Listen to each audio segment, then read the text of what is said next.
Good evening, everybody.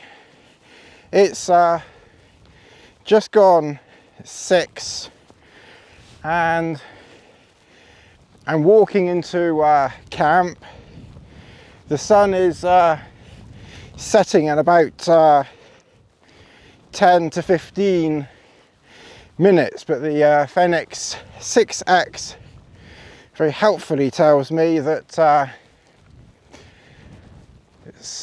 twilight is about half an hour after that, so that gives me just about enough time before it's pitch black to get into camp, get some water, which is the first thing I'll do this time, and then pitch the super mid. I've brought the super mid this time because I've got rather a lot of work on this time. I can see that you're in the sun is right behind me, so I can see the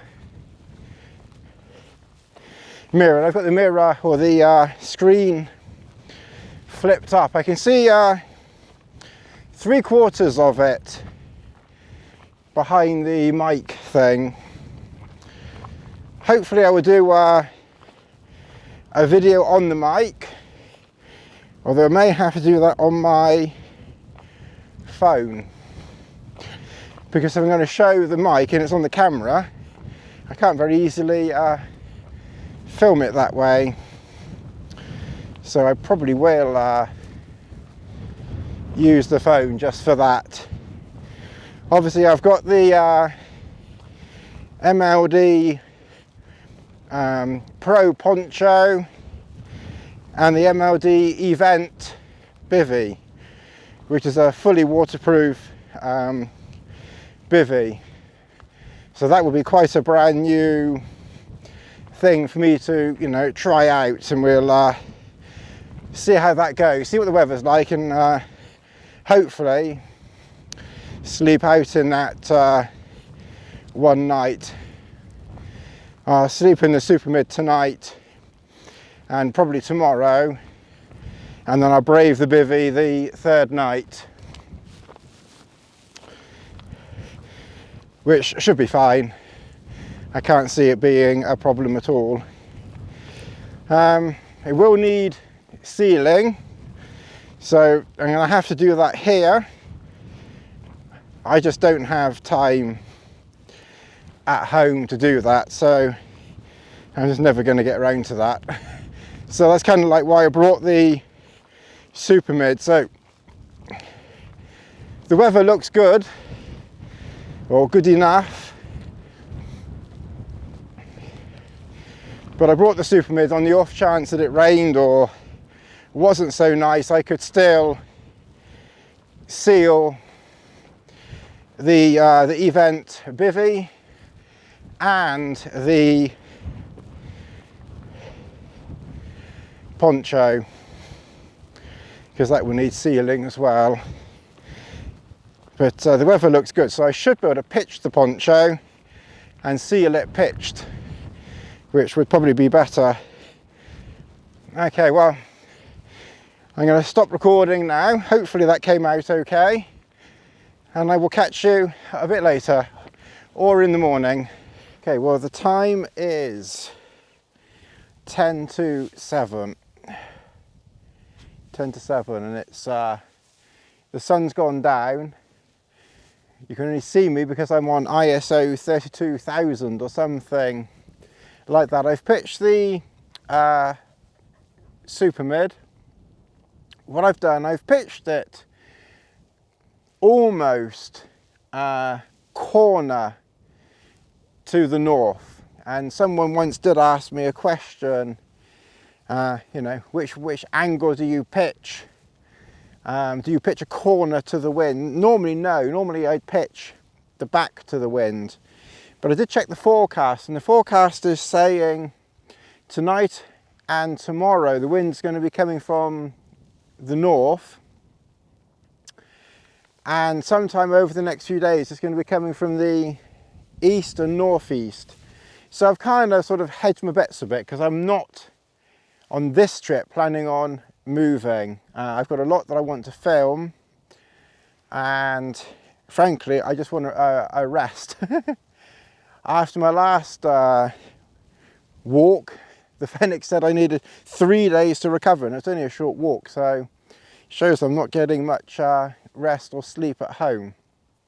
So on this occasion, and especially leading into winter, probably going to stay in one place, not necessarily all the time. We'll kind of sort of see how it goes, but there's a chance you know, that I will stay in one place until it brightens up, because probably knowing how things are and when I can get away, heading into the darker nights, it might even be that I get here after dark, which I don't really want. But if I want to get out camping, I might just have to put up with it. And it's a relatively easy walk in here. So I'll probably show you again tomorrow, but you can see that I've pitched the back, you know, quite low to the ground, not right to the ground, but quite low. I've pitched this side also, you know, quite low. You could maybe get it a fraction lower, but you tend to lose, with this one anyway, you tend to lose a bit of shape if you go too low. So this is probably an optimal height, really. And then it just happens that at this height you have you know, the front raised up. It's just the way that it works with this one, well, in my experience anyway. But that's fine, because, you know, the wind isn't coming from this direction anyway, so it's quite good that you've got an air escape, as it were. And then this side I've pitched fairly close to the ground, not super close. Even if the wind does come from the east, this side, it's kind of going to be where my feet are and things like that. And I can always lower this side a bit and just raise up the other side to compensate if necessary. Okay, well, that probably is going to be it for tonight. I've not done anything inside, so I'm going to get the head torch out, and while there's still a tiny bit of light, at least get the ground sheet in place. Twilight, it said, was 7 o'clock, and like I said, you can still see some light on the horizon. And I will see you tomorrow, well, we'll say in the morning, but I don't know when I'm going to wake up, so maybe lunchtime. Anyway, hopefully not too late, because like I said, I've got quite a lot that I need to try and do this trip. If I don't get it all done this time, then I'll be back in November, and I can do more. I could do more then, get my work done. All right, catch you all in the morning. Yeah, see, she realizes she's on camera, so straight away she thinks, I know, we got to start digging. It's like it was just absolutely straight away that I put the camera on her. Okay, well, the time is 5 to 11. And yes, that is a Rolex Daytona, which I bought from my, still asleep, which I bought from my authorised dealer, and that is probably the most unobtainable watch that there is going. So big thank you to Mark at Goldsmiths at Cribs Causeway, Bristol. Bit of a shout out for that one. For getting, for securing that one, because that's a watch you're not going to be able to just pick up very easily. In fact, it's all but impossible to get. Anyway, I've only just woken up. Like I said, well, actually I haven't. I've been awake about half an hour. 10:30 I think I woke up, and I think I went to bed about 10:30 last night. I was so tired. Then I started waking up a bit, and I thought, no, let me start waking up again. So I put my head down. It's quite bright sun in here now. So I know I probably look a bit silly, but it's just the sun's coming right through. But do I ever care about if I look silly? If I ever worried about looking silly? So yeah, I think I was feeling very, very tired about 10. Sorry, I was feeling very, very tired about 8:30 and 9 o'clock, and I didn't want to go to bed quite so soon. And I was watching the last series of Fear the Walking Dead. I'd kind of sort of gone off the boil on that one a bit. But then they brought out a new series which I haven't seen yet. So I was watching the old series. I downloaded it from Amazon onto my tablet. So I was watching that. I think I just finished that episode, and then it was about quarter past 10. About quarter past 10. And that's when I sort of packed down for bed, about 10:30, something like that. And then I woke up about 7, and I probably should have put a few things on to charge then, because then it wouldn't have interfered with things now. Because I can't put the tablet on now because I've got it on to charge. Although you can watch it when you're charging, but I don't think the battery charging procedure is as efficient. But that's okay. I've been looking at the phone, and I've got some things I need to do as well. So I need to get on and do that soon. As I say, it's 11 o'clock now. So anyway, I woke up at 7:30, a little bit cool. I checked the temperature. I've got this new Kestrel weather meter, which I must set that up today as well. But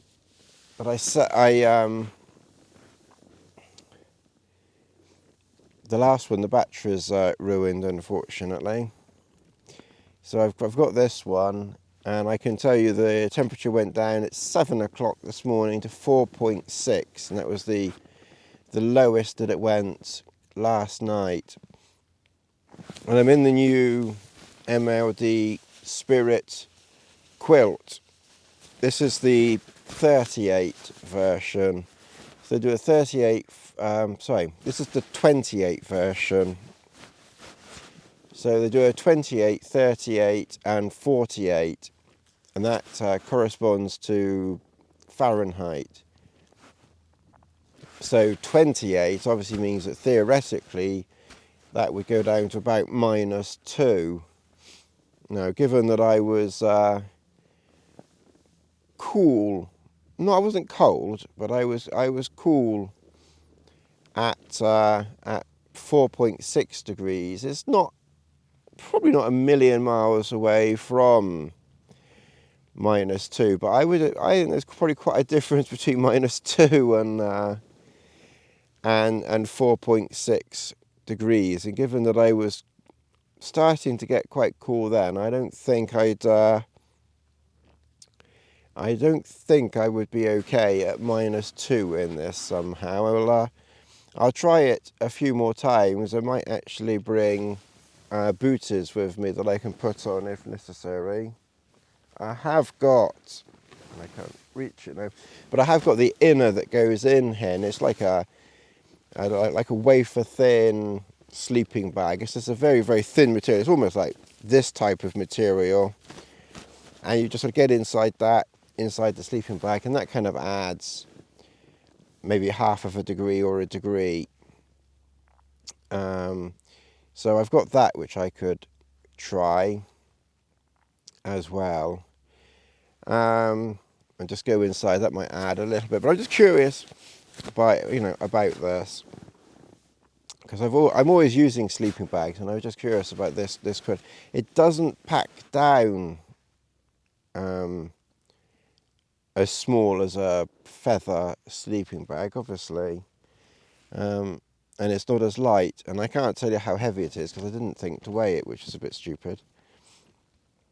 But anyway, it's it is very nice. And I also need to, with the other one, with the 48, I got a very thin piece of cord which I put through here and through the loop on the other one with a little grippy, one of those little spring grippy things, and then that just sort of holds it down in place. It's not really needed because you've got the popper, and then you can put the popper around your chest or around your neck. But that was just, I found that useful, so I must try and remember to add that on, when I'm at home. Another thought that I had last night, we're talking about wind coming into shelters like these, and Ron very helpfully adds a hook here. And I know it won't make much difference, but what you could do is you could get some bungee cord, wrap it around there, and then, wrap it around a hook up there, because you got a hook up the top. And that would, just lift that up a little like that, and that would just lift that up a little, and that would keep, some wind out, not much. But that might that might be worth doing, in an emergency, or if rain did start splashing in or something, which I don't think it could like that. But there are various different options that you can do with with shelters like this. You can put your pack down in different places and everything. But every single time that I use a tarp like this, when I've got so much room inside it, every time I think, why would anybody ever use a tent, a cramped up tent? I know this lets the wind in, or you can pitch it a bit lower, but this one I struggle to pitch much lower. But I know you can, you can do various different things, but frankly, I'd rather have a little bit of wind blowing through and sort of mitigate my wind for the amount of space. And on the video that I did of the Acto versus this shelter, that got quite a lot of hate actually.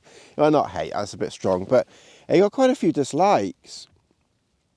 And obviously people disliked the fact that I was comparing this to the Acto, and they obviously just didn't get the fun side of it. I mean, it's obvious you can't actually compare them, as such, although you can as well. But that was the whole point of it. Anyway, a lot of people didn't quite get that. Never mind. But someone said, that about wind with this. Oh yeah, and how well this would stand up in the wind versus the Acto. And I sort of think, I've not had this up in massive wind as such. But I think it would stand up as well as the Acto in wind.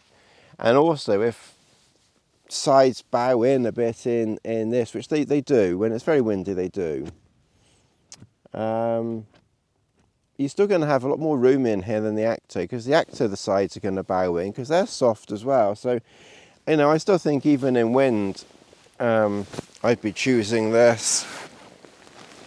Anyway, one thing that my sleep-deprived mind at home, which is not much of a joke, but anyway, one thing that my sleep-deprived mind at home, I forgot two things, which I can, again, mitigate. It's not the end of the world, but it's a bit annoying.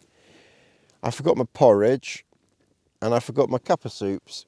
So, no soup in the evening, and no porridge in the morning.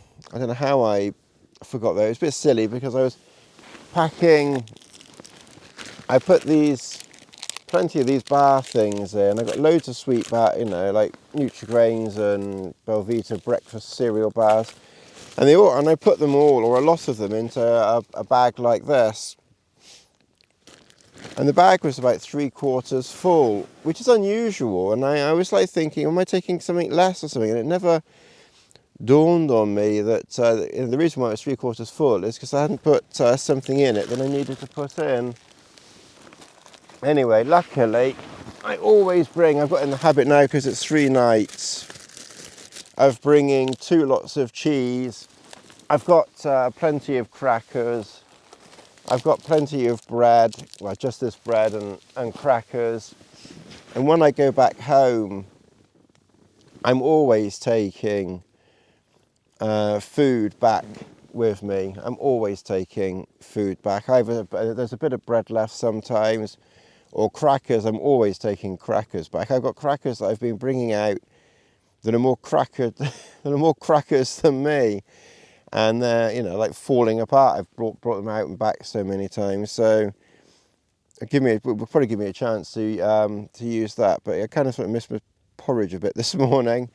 I woke up at 7 o'clock this morning and my stomach was rumbling.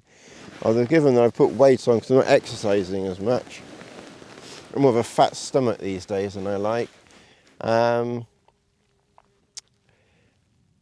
It's probably not a bad thing to eat a bit less. And I'm not going anywhere. Anyway, that's enough of me chatting for the minute. I said a good morning. I've shown you the new fancy timepiece. I've shown you a few mods. I've talked about the super mid, that it's still champ, and we'll catch up soon. You find us being shadowed by these few cows here. There's one right here, literally, which you can see just an arm's length away, and then the rest of the family are just over there.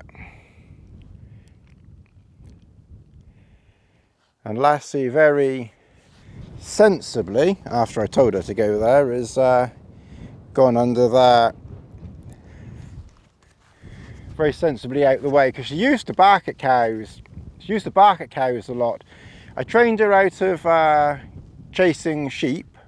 That was one of the first things that I did when she was a puppy, was to walk around sheep quite a lot, and then train her not to chase sheep, because you know, she's a sheepdog and she mustn't chase sheep. But she was a bit of a scallywag, let's say, when it came to cows. But these days she's more likely, thankfully, to keep away from them, because she knows that she'll get a good shouting at if she goes near, she goes near cows. So we've just got these walking past here. So again, with this microphone here, hopefully it means I can talk about the cows here and point at them and look at them, and I can look at this cow here, I can keep an eye on it, that he doesn't get, or she doesn't come over in our direction. I've got a walking pole down here. I don't feel in any way in any danger whatsoever. I feel very calm and relaxed. If they did get too close, I got a walking pole down here, I give it a good poke with a walking pole. But to be honest, I've never really been that bothered about cows and walking around them. I've always been quite confident, when it comes to cows. And I think hopefully so far, they've tended to not bother me. So while we've got the cows there and Lassie we've got down here, I need to have a good tidy up in camp, because it's the usual absolute bomb site in here, even more than usual, to be honest. I haven't even put my litter away yet, but I'm quite literally not planning on going anywhere today or tomorrow. So interestingly, stand up again a minute, in my last video one person commented, and I fully understand, and we'll do more walking again in the future. They like and prefer, when I'm walking around and showing things, and certainly we will get back to that. Like I said, maybe just over the next few months of winter I might stay put, because I know I'm not going to get here until late, and this is a really good pitch that I feel confident that I can get to in the dark if I have to. But we definitely will be doing more walking, don't worry. Well, what I'm doing here, one of my jobs today is I've got this MLD Bivy. This is the event bivy. I can't pitch it out yet. I will probably do a separate sub video on this, but at the moment I'm walking around with sealskin socks. The ground is relatively dry and not cold either. It's middle of October. Ground thankfully is dry enough.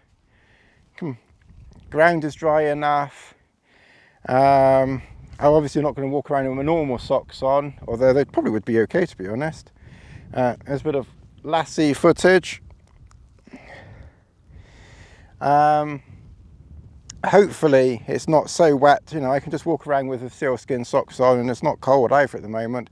So I've just been sealing with this sealant, this seam grip sealant here. Come on out here, lassie. Come on out here. So I've just been sealing the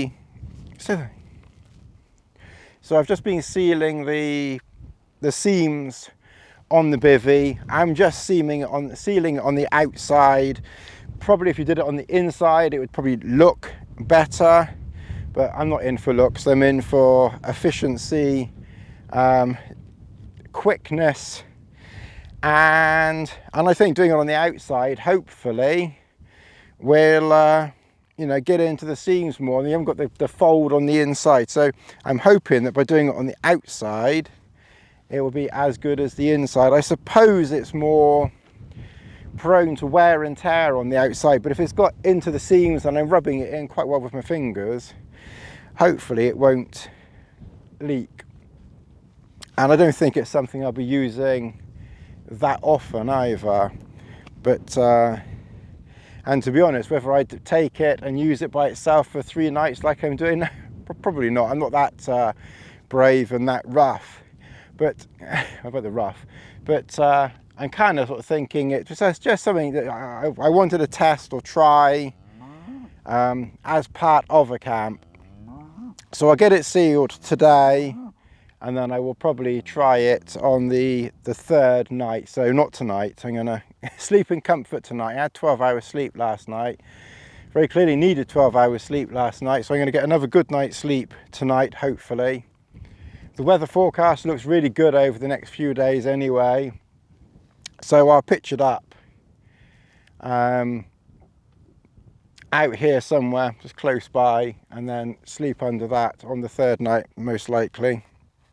We'll kind of see how it goes. With the super mid, I'm still trying to come up with some idea. I think David, a friend, I think he's up in Scotland, said he might try and get something or do something I can just put under here.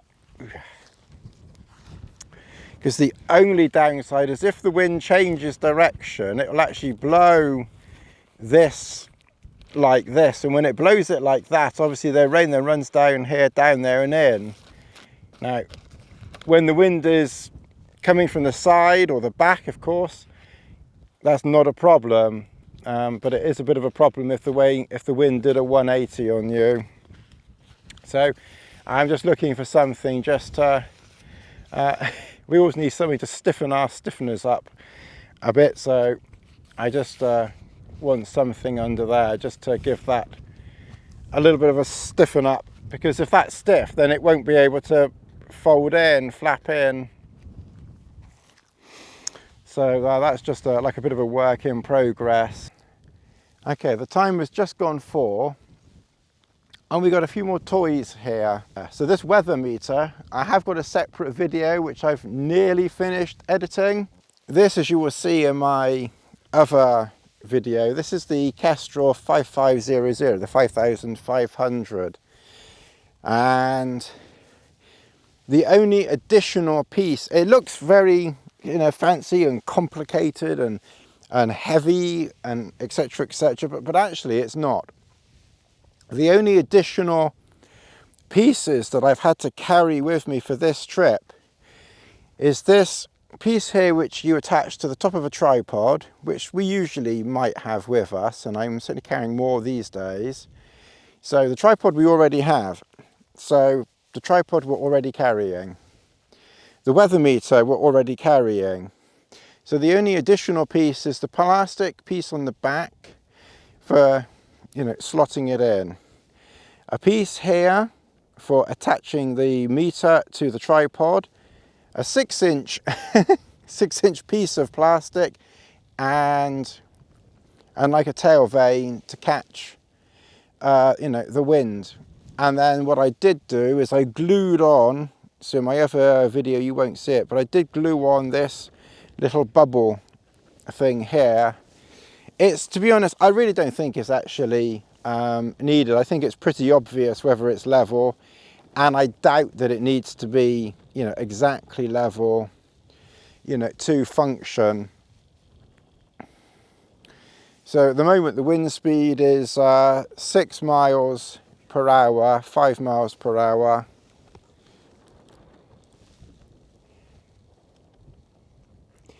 So averaging, you know, 6 miles per hour. And the wind direction is north-northeast 21 degrees. And obviously, you know, if the wind changes direction, then of course, you know, it tells you which direction the wind is. But at the moment, once it's settled back down again after I played with it, it's settled into around about a north-northeast wind direction, which is pretty much what the forecast was saying. The forecast was saying north to northeast, so maybe tomorrow it might swing around, you know, that way, you know, a little bit more. So again, we've got the tarp or the tent pitched in exactly the right direction. And then you have sub settings. So the sub setting here, so you can have 3 pieces of information there. So that's showing you wind direction, the wind speed, and then I've got this bottom one for wind chill. There we've got the temperature of 11 degrees, 64% humidity, and the barometric pressure around about 982 millibars. Now I may not have reset the pressure or the height, so that might need recalibrating on that. But you can see it does move around quite a bit. I think it's my shadow that's blocking it out. It's better for you to see it in the sun. And then this last one, I think I've just got set up for the time, the meters and the millibars. That's that. So I'm going to leave that out there for a little while. I might even be tempted to leave that out overnight, and we will get an overnight wind and temperature, you know, outside the tent. You can't do inside, but that's okay. It would be interesting to get an outside temperature. So that's the first thing that we've got set up. Now the second thing that I've got set up, and one or two of you may know that I had this if you follow my Instagram, Tony's Wilderness, and I probably posted it somewhere else as well. But this is the new, for me, MLD Pro poncho. So I was liking the old poncho so much in Cuban, I wanted to try this one, which was a little bit bigger, and you can do other shapes. You're supposed to be able to put an actual back onto this one, so we'll have a play around with that probably tomorrow, and then tomorrow night I might, or I will, all things being equal, camp out under this with the bivy, and then just give those two a try. So I'll probably do, I think I'll do a separate video on, so it's about 4:15 now, so there's still about 2 hours and that's all of daylight. So today is nearly finished already, amazingly. So I'm going to leave the poncho pitched tonight. I don't need to take it down. I'll just leave it up. It can dry overnight. It only takes 2 or 3 hours to dry properly, but it's fine. I'm just going to leave it pitched there, and then I need it tomorrow to pitch it. Probably pitch it over there somewhere, I expect. So I'll have more of a play with that tomorrow. I ought to have a separate sub video called Insane Lassie Footage.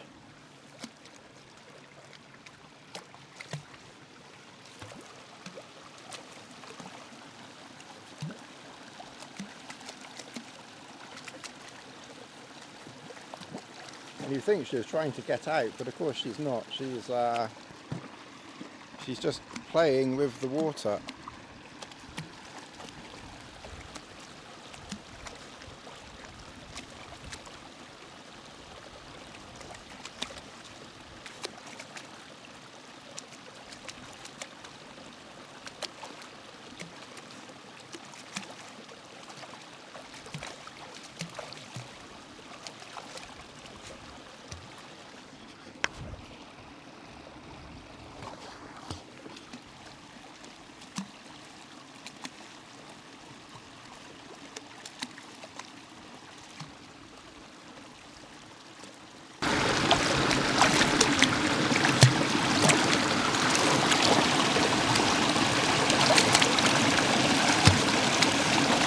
I just turned the sensitivity of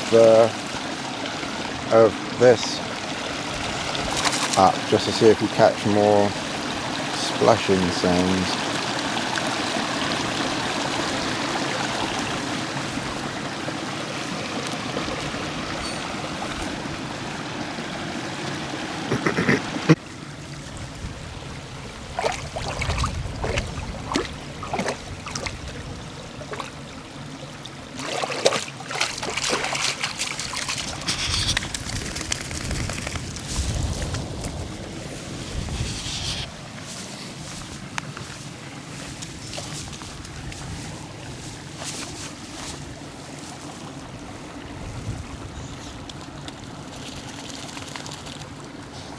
Good girl, good girl. Okay, well that's your that's your lassie fix. So now several of you like to have lots of lassie footage, so you can have a whole session of lassie splashing around in the water. And we head back to Camp Sunshine. Camp Sunshine, that was in Pink Panther. I don't know if anyone remembers Peter Sellers in the Pink Panther. But Camp Sunshine was in a Peter Sellers film. And nudity fits him well, doesn't it? Of course, one thing that I took out of the camera pouch, which is not very helpful, was the neutral density filter, because I was originally going to bring the smaller lens, and of course a smaller lens, the neutral density filter doesn't fit, so I took it out. Oh, never mind, it's not it's not that sunny. And there's camp, home sweet home, the weather meter. It's like an Arctic survey here now. We got a weather meter, weather station. We got the poncho as a second lodging. plus the main condo. All right, okay, well back in camp. I think what I need to do now, given that it's 20 to 5, is try and finish sealing all or most of the of this bivvy, because there's still a bit more to do, and it's like I said, it's 20 to 5 and it'll be dark in an hour and a half, so I think I need to get that finished, and then I need to try and have a bit of a tidy up in here. It was a funny noise, wasn't it? Wasn't that a funny noise? Good girl, good girl, good girl. So hopefully we're doing, it's not really a range test, this is more of a, just to see if I can walk and talk, walking towards the camera from distance, which of course I'd never been able to do before. So the time is about 20 past 5. There's about an hour of sunlight left, with about half an hour of twilight left over that way. We've been down and collected water down there, and of course we've been quite busy in camp today.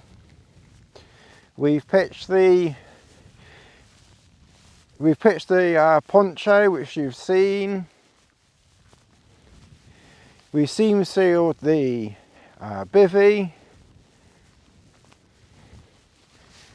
and that's what we've done.